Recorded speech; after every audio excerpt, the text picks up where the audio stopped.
The Nightmare on Elm Street franchise has some of the most creative kills thanks to the Dream Demon himself, Freddy Krueger. While I'm not as well versed with the series as I am with Friday the 13th, I've always liked Freddy with his combination of crazy personality and one-liners when dispatching his victims. So I've compiled a top 10 list of my favorite deaths. If there's any you think I missed or you have a totally different ranking, leave a comment and give me your thoughts. Let's dive into my list of my top 10 Freddy Krueger kills.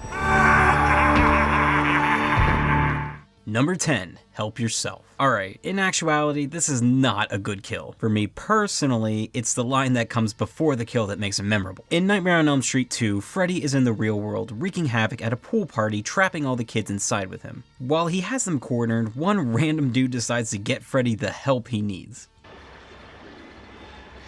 I'm here to help you. Help yourself, fucker!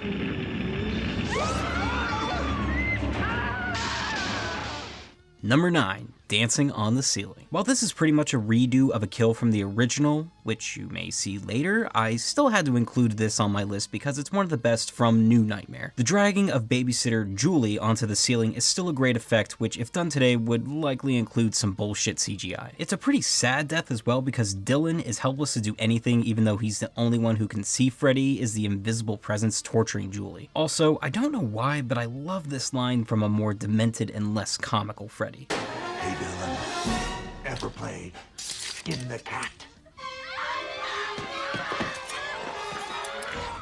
Number 8, time to play. The Nightmare on Elm Street remake is not the best. However, I did not hate Jackie Earle Haley's performance. One of, if not my favorite scenes, comes when Jesse is pulled into the Nightmare boiler room. Freddy toys around with him for a bit until he's surprised with a claw right through his chest. And again, what makes this kill for me is the line delivered after it. Did you know that after the heart stops beating, the brain keeps functioning for well over 7 minutes?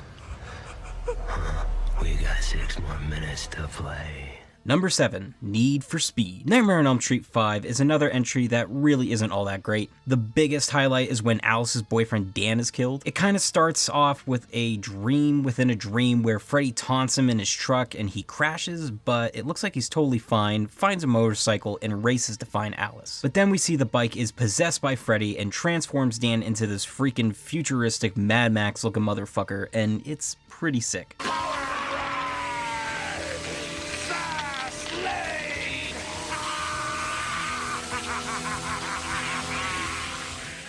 Number 6, Roach Motel. This one is absolutely disgusting, but the transformation effects are fantastic. It's established early in A Nightmare on Elm Street 4 that Debbie has a fear of bugs, so it came as no surprise when Freddy arrived to exploit that fear. Starts off with the gruesome way Freddy bends her arms back, exposing bug legs. Things get worse as Freddy traps her in a roach motel and her skin starts to peel away, revealing the full cockroach form. It's so nasty, but I gotta give props to how insane and creative this one was. You can check in, but you can't check out.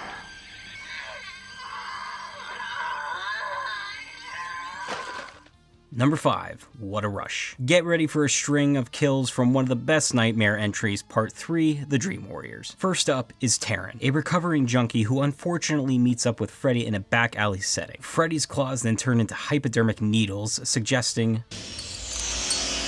Let's get high.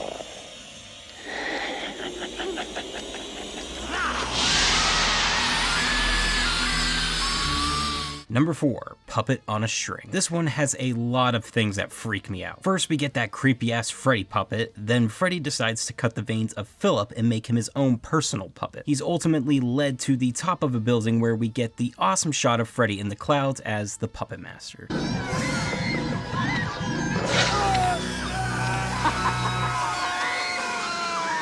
Number 3, Welcome to Prime Time. The final kill from Dream Warriors, and this one is so damn iconic. Jennifer, a young girl who wants to become an actress, is seen attempting to stay awake by watching TV. When it suddenly starts to go all staticky, she makes the smart move of getting up super close to it. Freddy bursts from the TV set and raises her up off the ground and delivers what is without a doubt the best Freddy one-liner in the entire series. This is it, Jennifer. Your big break in TV. Welcome to prime time, bitch.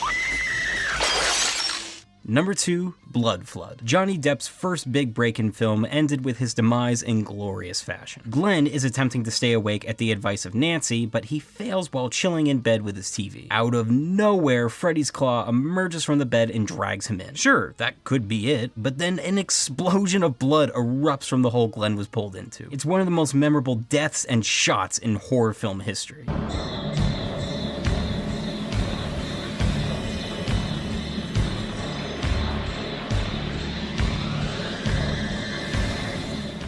And my number 1 Nightmare on Elm Street kill, Wall Crawl. I believe the first kill in the franchise remains the most disturbing. Tina, the first girl introduced, is almost set up to be our final girl we will follow to the end. But her end came way quicker than expected. Freddy manages to corner her in her dream, and in the real world we see what exactly he's doing to her. It's horrifying to see this girl screaming, covered in blood, being dragged by this invisible intruder.